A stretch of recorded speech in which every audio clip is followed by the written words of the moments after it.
Hello everyone and welcome to my show. Tonight's two puns are pretty bad, so I'll go ahead and get them out of the way before we get to the rest of the show because it's going to be nothing but puns if you can stand them.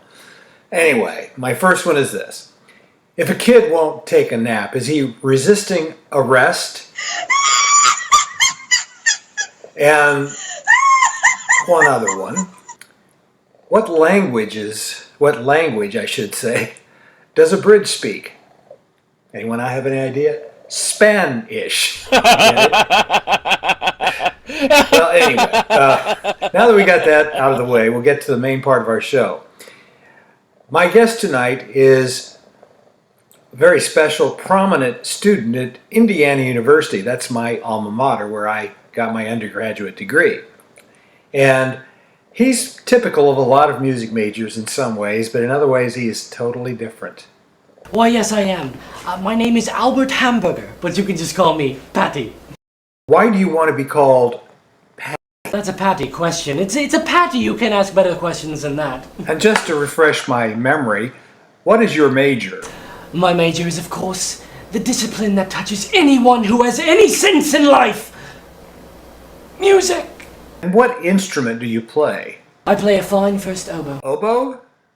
Yes, the oboe is located just above the wrist. It's located above the wrist of all the instruments because it is by far the finest instrument. And what would you say are your favorite pieces of music? Well, let's not call them pieces. That's sort of demeaning. And the meaning I would give to them is one of sadness. Get it?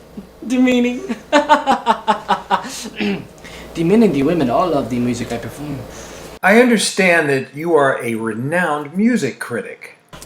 Yes, as a matter of fact, I am. I recently attended an Indianapolis Symphony Orchestra concert at the MAC, also known as the Musical Arts Center for all you ignoramuses out there. The concert featured a simply marvelous contrabass bassoon solo, which it swept the audience off its feet. The bass was a little flat at times, and he had a little trouble performing it adequately, however. It was too bad because it was an otherwise sharp performance. Ugh. After the concert, the members of the orchestra went to a bar because they were so beat. But they did want to toot their own horns. They got so drunk that their speech was slurred. But enough on that note. And what would you say is the average age of those musicians? About 40. And speaking of age, I'm going to age very quickly if I continue with this interview.